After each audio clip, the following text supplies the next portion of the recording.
नमस्कार प्यारे दर्शकों, मैं हूं कमल दुबे, आपका ज्योतिष मित्र सौभाग्य सलाह में आपका स्वागत करता हूं। प्यारे दर्शकों, आज का हमारा विषय है पंचमेश का 12वां भाव में फल। पंचमेश का मतलब कि ऐसा ग्रह जो आपको प्रसिद्धि देता है, जो आपको शिक्षा देता है, जो है समाज में एक दबदबा देता है, शिक्षा के माध्यम से, संतान के माध्यम से, भाग्य के माध्यम से जीवन में आप तरक्की करते हैं। पंचमेश कुंडली के 12वें भाव में अगर हम सब देखेंगे तो वह दूसरा त्रिकोण है। यहाँ से विशेषतः शिक्षा और संतान की स्थिति को समझा जाता है। शिक्षा ऐसी जो टाइमिंग के साथ आती है, जहाँ से शार्पनेस को देखा जाता है, जहाँ से एक शिक्षित व्यक्ति अपने भाग्य को बदलता है, वह स्थिति कुंडली में पंचमेश बताते हैं। पंचमेश के स्वामी ग्रह कुंडली के 12वें भाव में अलग अलग विराजमान हो जाते हैं, तो वह क्या परिणाम देंगे उसकी चर्चा करें। आप सब पुराने जुड़े हैं तो कमेंट जरूर किया करें, जिससे हमें पता चले कि आप लोग इस विषय को कितना समझ रहे हैं। और जो लोग हमसे नए जुड़ रहे हैं उनसे अनुरोध है कि वह चैनल को सब्सक्राइब कर लें, बेल आइकन की बटन को दबा दें, जिससे कि जो भी नया विषय हम पढ़ाते हैं वह आप तक आसानी से पहुंच जाए। आइए विषय को प्रारंभ करते हैं। पंचमेश के स्वामी ग्रह यदि लग्न पे विराजमान हो जाएं, पहले भाव में ही विराजमान हो जाएं, ये बहुत अच्छी स्थिति बनती है, क्योंकि यह पहले त्रिकोण में आकर के विराजमान होंगे।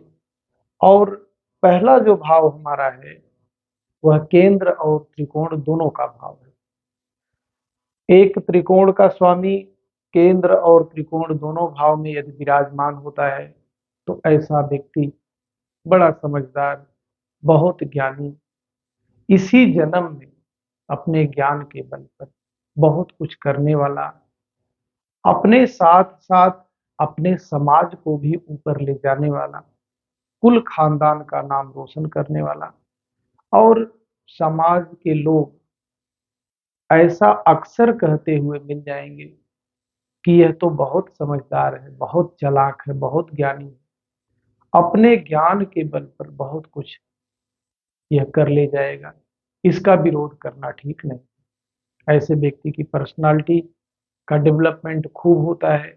ऐसा व्यक्ति जिस समाज में जाता है उस समाज में वह सम्मान पाता है। तो पंचमेश का पहले भाव में विराजमान होना अत्यंत श्रेष्ठ है, क्योंकि शरीर का स्वामी और दिमाग दोनों एक साथ जुड़ते हैं। तो इस प्रकार से व्यक्ति अच्छे पर्सनालिटी के साथ साथ समझदार भी होता है। पंचमेश का द्वितीय भाव में विराजमान होना धन दौलत के लिए बहुत अच्छा है। व्यक्ति धन दौलत जीवन में खूब कमाता है, खूब इकट्ठा करता है, पास पड़ोस के लोगों को भी जोड़ करके चलता है। बस स्थिति यह देखनी पड़ेगी, कुंडली में शुक्र देव यदि मित्र के घर में हो, स्वराशि हो, उच्च के हो, वह त्रिक भाव में न फंसे हो, तो यह स्थिति और अच्छी बन जाती है। पंचमेश यदि तृतीय भाव में विराजमान होते हैं तो ऐसा व्यक्ति पराक्रम करता है, और पराक्रम के माध्यम से, शिक्षा के माध्यम से, अपने एक शार्पनेस के माध्यम से, अपने दिमाग के माध्यम से उस पराक्रम से अच्छा खासा लाभ भी कमाता है। स्थिति आपको दो समझनी है। एक तो बुध देव की स्थिति अच्छी होनी चाहिए, दूसरे आपके छोटे भाइयों और बहनों से संबंध अच्छा होना चाहिए। यह पराक्रम जो आप इस जन्म में, इस जीवन में करेंगे, उसका पूर्ण फल आपको प्राप्त होगा। पंचमेश का चतुर्थ भाव में विराजमान होना यह सुखी बनाता है। धन दौलत, गाड़ी बंगला आदमी अपने पुरुषार्थ से, अपने शिक्षा से प्राप्त करता है, बनाता है। बस स्थिति यह आपको समझनी है। माता से संबंध आपको अच्छा रखना है और रात में गहरी नींद लेनी है, क्योंकि चौथे भाव का स्वामी चंद्रमा है।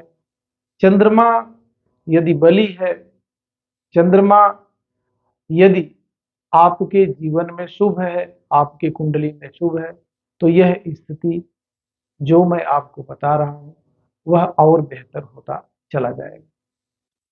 पंचमेश का पांचवें भाव में ही विराजमान होना अत्यंत श्रेष्ठ बनाता है।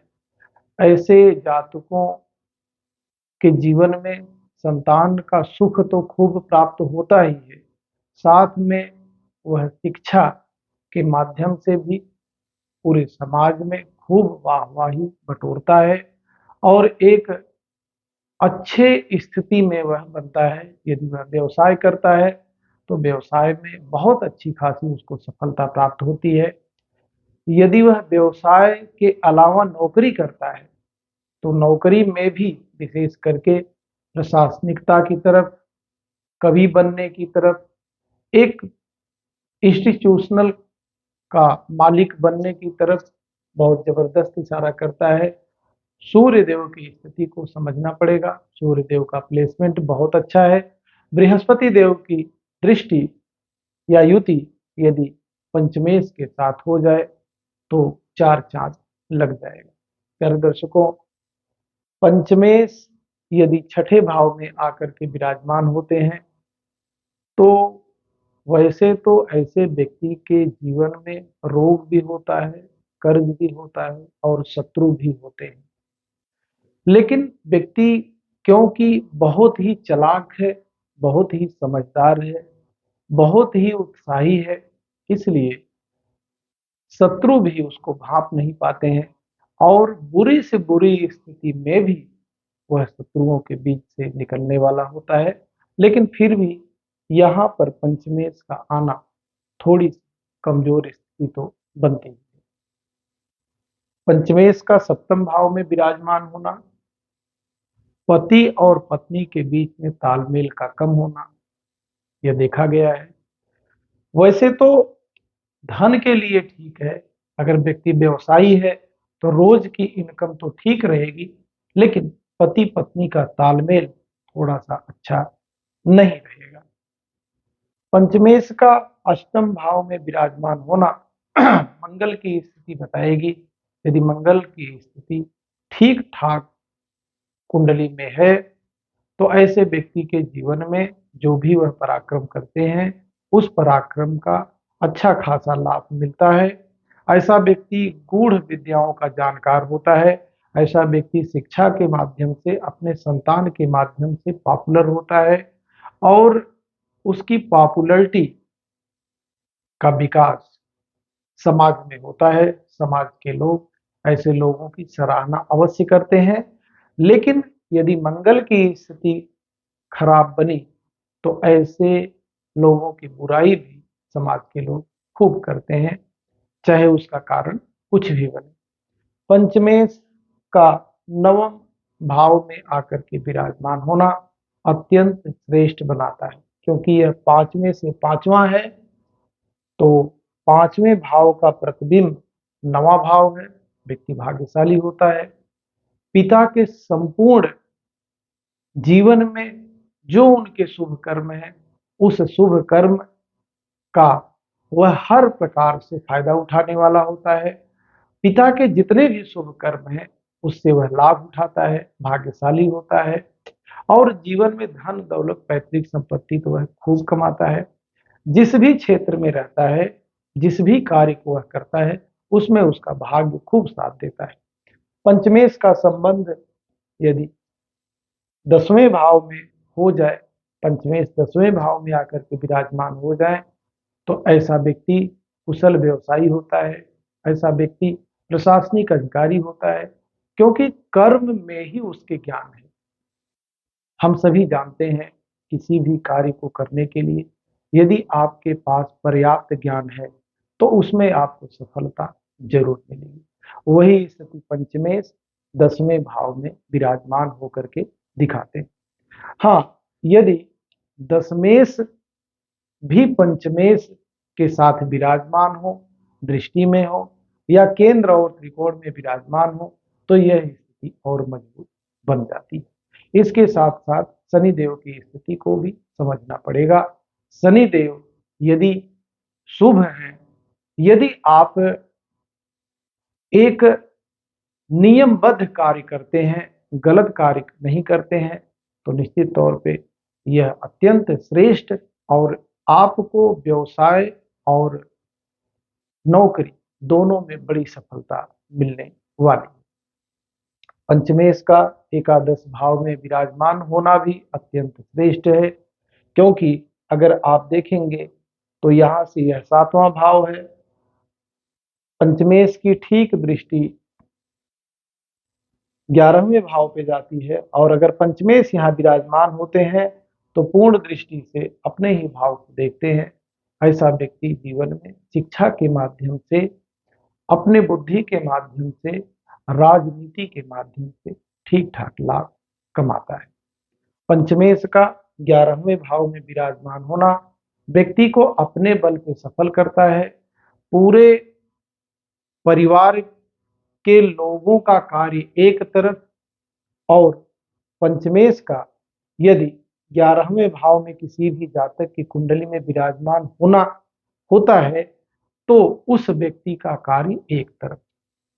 बहुत ही स्पष्ट तौर पे आपको बताएं तो पंचमेश यदि 11वें भाव में विराजमान होते हैं तो ऐसे व्यक्ति का सम्मान व्यक्तिगत तौर पे होता है। उसके परिवार ने जो भी कार्य किया वह अलग है, व्यक्ति अपने बल पर नेम और फ्रेम को बनाने वाला होता है।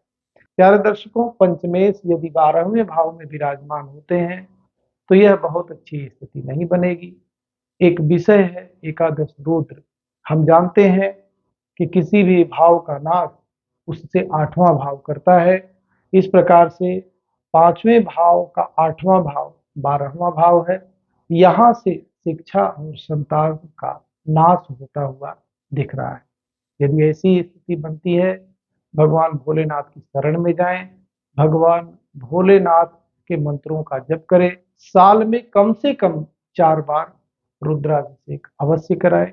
आपके जो भी नुकसान, चाहे वह संतान के माध्यम से हो रहा है, चाहे संतान से आपको सुख नहीं मिल रहा है या आपके अपने शिक्षित होने का यदि सुख नहीं मिल रहा है तो इससे आपको लाभ होगा।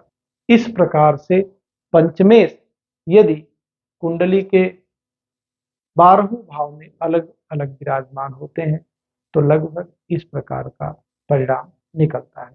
अब यह स्थिति देखनी पड़ेगी कि पंचमेश के साथ कितने शुभ ग्रहों की दृष्टि है, जहां पंचमेश विराजमान है वहां पर कितने शुभ ग्रह उनको देखते हैं, कितने पापक ग्रह देखते हैं, इसका भी प्रभाव जीवन पर पड़ता है।